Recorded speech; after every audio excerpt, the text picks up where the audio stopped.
Bienvenidos al programa número 29 de Economía en Breve, correspondiente al 15 de mayo del 2017. Mi nombre es Mario Correa y esto es lo más relevante del acontecer económico.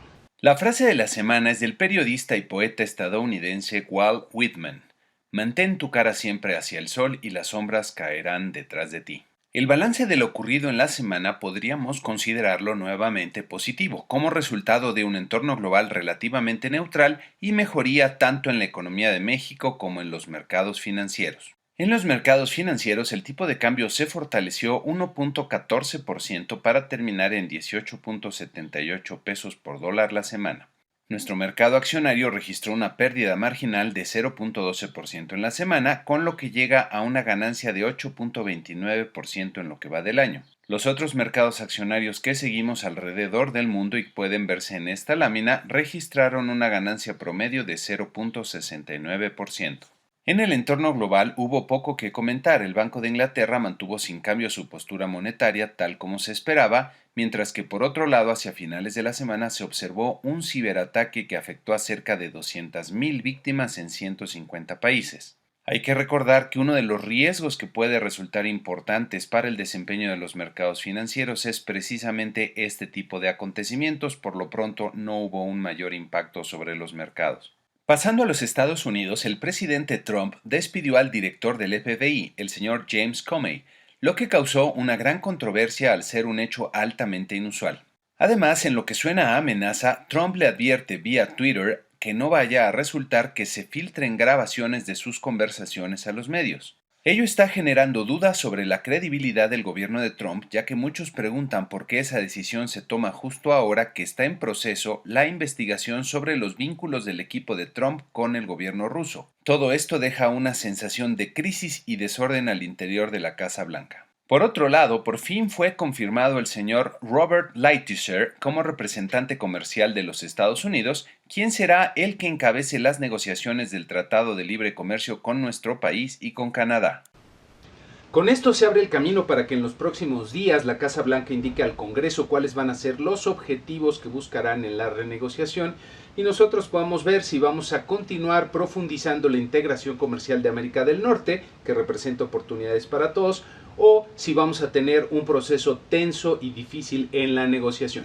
Pasando a los indicadores de la semana, la inflación al consumidor se moderó en el mes de abril. La inflación general fue 0.2% mensual, en línea con lo esperado, y alcanzó 2.2% a tasa anual, como puede verse en las barritas de la gráfica. El llamado núcleo de la inflación, que excluye los componentes más volátiles, fue de 0.1% en el mes, ligeramente por debajo del 0.2% esperado por el mercado y alcanzando 1.9% anual. Estos resultados representan una mejoría en el panorama de la inflación, que es uno de los factores importantes para las decisiones de política monetaria de la Reserva Federal. Por otro lado, las ventas minoristas resultaron un poco más débiles a lo esperado en el mes de abril, al crecer 0.4% en el mes y llegar a 4.9% anual, que sigue siendo un buen ritmo de expansión. Excluyendo automóviles, las ventas crecieron 0.3% en el mes, también ligeramente por debajo del 0.5% esperado por el mercado y alcanzando una tasa anual de 4.5%.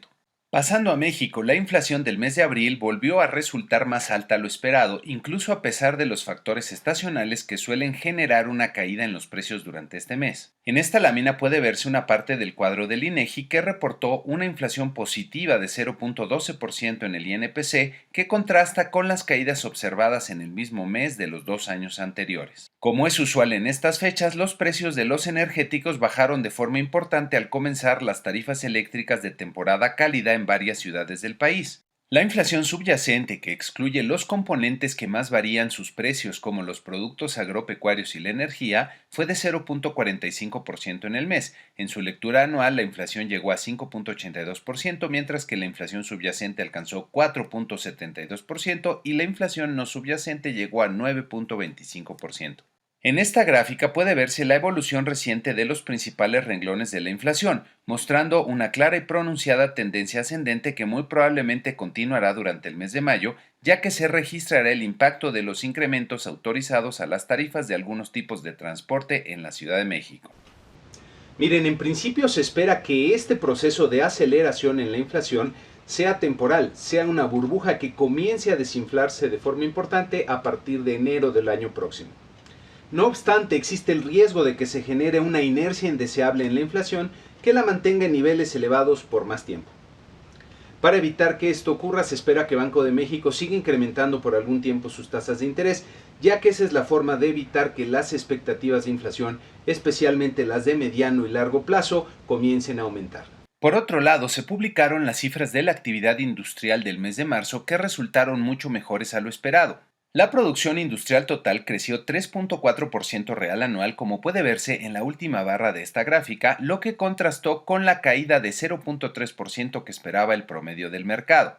En sus principales componentes, la minería continuó en franca contracción al caer 9.2% real anual, lo que se explica por la baja continua en la producción petrolera. La generación de electricidad, gas y agua creció 1.2%, mientras que la construcción repuntó 3.8% real anual y la industria manufacturera sorprendió al mostrar un crecimiento de 8.5% real anual.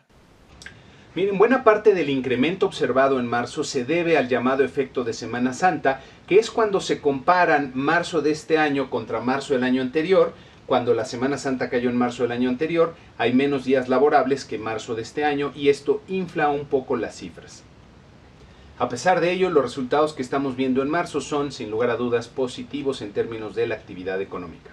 En esta siguiente lámina pueden ver al interior de la construcción cómo el componente de edificación, que se refiere a casas, oficinas y centros comerciales, repuntó 5.2% real anual en abril, mientras que la construcción de obras de ingeniería civil se contrajo 9.0% real anual.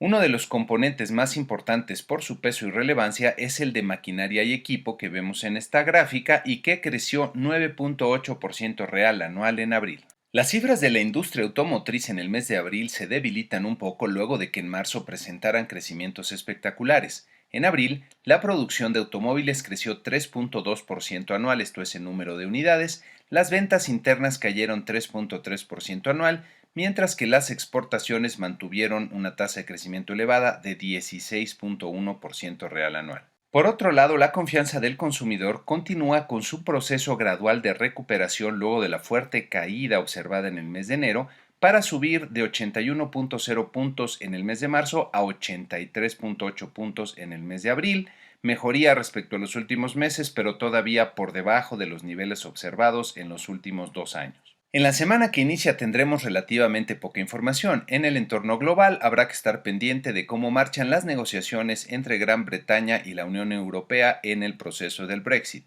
En Estados Unidos seguramente seguiremos viendo las peripecias de la Casa Blanca y en cuanto a indicadores tendremos la producción industrial del mes de abril y los inicios de casas también del mes de abril. En el caso de la producción industrial es un indicador relevante para ver cómo van marchando las cosas, habrá que poner atención sobre todo a la parte manufacturera.